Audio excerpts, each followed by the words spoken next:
Welcome friends, मेरा नाम है यश रस्तोगी और लास्ट क्लास में हमने सेक्शन 194 आई कंप्लीट किया था। ठीक है, सेक्शन 194 आई किसके ऊपर था? पेमेंट ऑफ रेंट के ऊपर था। आज हम सेक्शन 194 आई भी करेंगे। ये भी पेमेंट ऑफ रेंट के ऊपर ही है, पर ये किसके ऊपर है? इंडिविजुअल एचयूएफ के ऊपर है। ये पर्सनल को भी कवर करता है। ठीक है, ये एक्सेप्शनल सेक्शन है जो मैं पढ़ाने जा रहा हूँ। पहले हम इससे पहले इसको पढ़ाऊँ उससे पहले हम ना थोड़ा जनरल रिवाइज कर लेते हैं, जो मैंने कहा था हर सेक्शन से पहले करेंगे, ताकि हमको कन्फ्यूज़न ना हो कोई भी और याद भी रहेगा। तो जनरल क्या मैंने बताया था आपको कि भाई डिडक्टर या हर सेक्शन में डिडक्टर या पेयर कौन होगा? Every person other than individual और एचयूएफ। और इंडिविजुअल एचयूएफ भी होंगे अगर उनकी last date tax audit required थी तो। और टैक्स ऑडिट किनकी होती है? जिसका बिजनेस टर्नओवर अगर 1 करोड़ से ज़्यादा हो, या फिर किसी प्रोफेशनल की जो प्रोफेशनल ग्रॉस रिसीट्स हैं, ठीक है ना, वो 50 लाख से ज़्यादा हो ड्यूरिंग द फाइनेंशियल ईयर। ठीक है, तो इसके और भी कारण होते हैं, पर हमारे को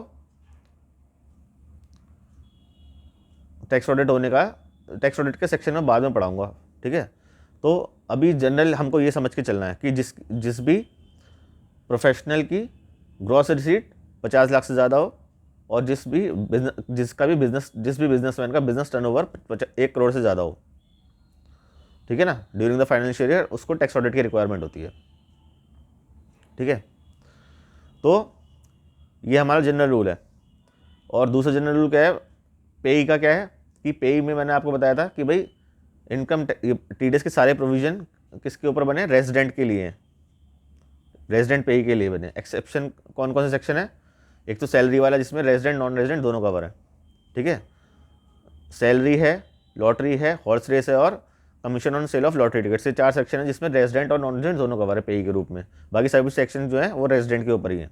पेई जो होगा रेजिडेंट होगा, और जो नॉन रेजिडेंट का पेई है वो सेक्शन 195 कवर करता है और सेक्शन 194 कवर करता है। ठीक है, तो इसके बारे में हम बाद में चर्चा करेंगे। तो ये हमने रिवाइज कर लिया। तीसरी चीज़ के डिडक्टी, उसके बाद फिर time of deduction. Time of deduction क्या होगा? At the time of payment और क्रेडिटेड विच एवर अर्लियर।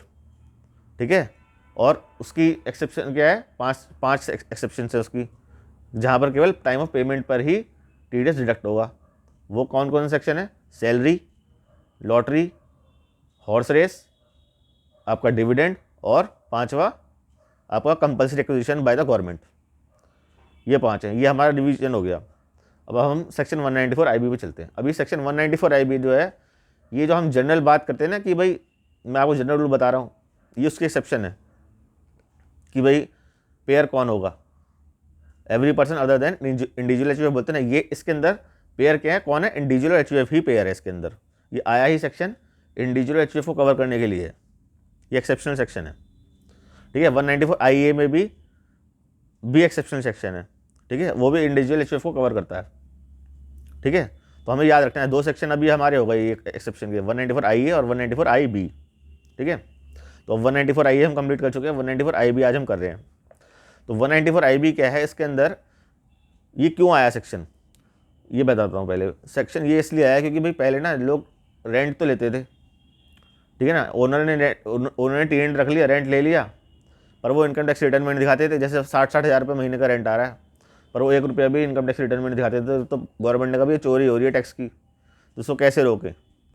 तो गवर्नमेंट ने परेशान होकर जो मोटे रेंट देने वाले हैं लोग, उनको पकड़ने के लिए उन्होंने ये सेक्शन ले आया 194 आई भी।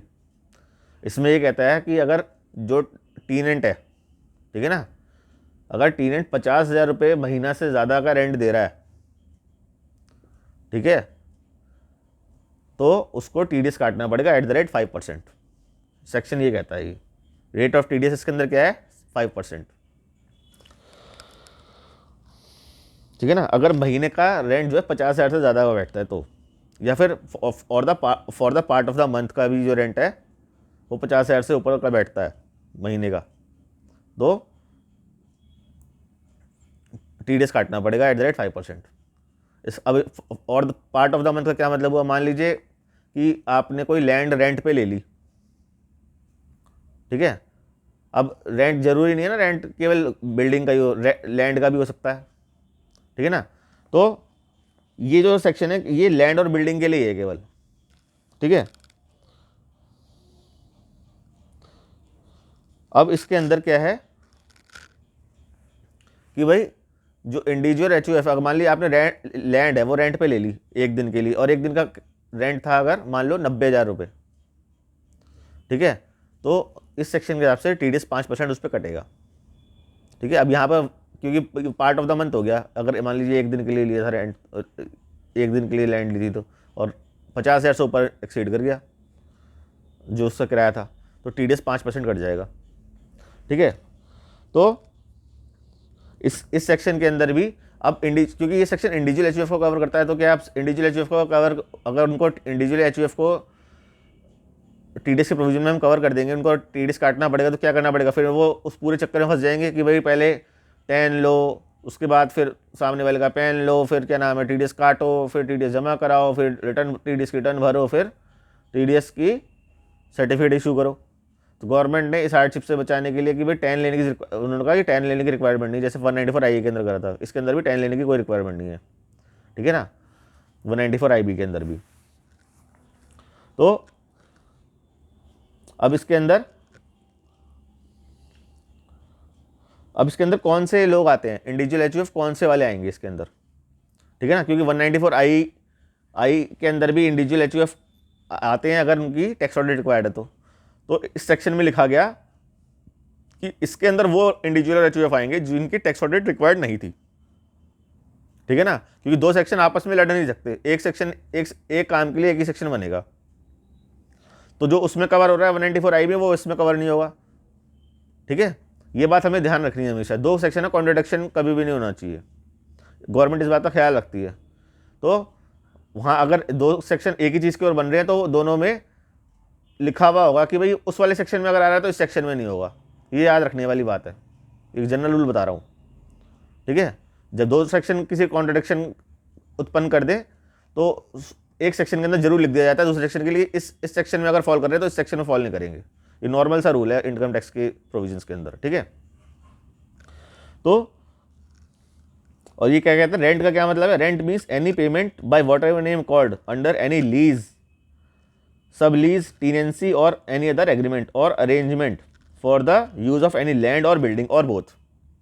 ये केवल लैंड और बिल्डिंग के ऊपर है सेक्शन 194 IB कि भाई लैंड और बिल्डिंग के ऊपर अगर आपने रेंट पे ली है, ठीक है, अब 50,000 से ऊपर का महीने का रेंट है तो आपको TDS 5% काटना पड़ेगा, सिंपल सेक्शन इतना कहता है बस, और कुछ नहीं कहता ये सेक्शन, ठीक है। और इसके अंदर आएंगे कौन लोग, जिनका टैक्स ऑडिट रिक्वायर्ड नहीं है, ठीक है ना, लास्ट ईयर जिनका टैक्स ऑडिट रिक्वायर्ड था वो वाले लोग नहीं आएंगे इसके अंदर, वो लोग आएंगे जो इसमें 194 I में आने वाले लोग सेक्शन 194 IB के अंदर नहीं आएंगे, ठीक है, ये कवर नहीं करेगा उन्हें, ठीक है। तो अगर last year tax audit required नहीं था तो सेक्शन 194 IB, और अगर 50,000 से ऊपर रेंट लिया गया है तो सेक्शन 194 IB लगेगा, ना कि 194 I, ठीक है। तो ये फर्क है।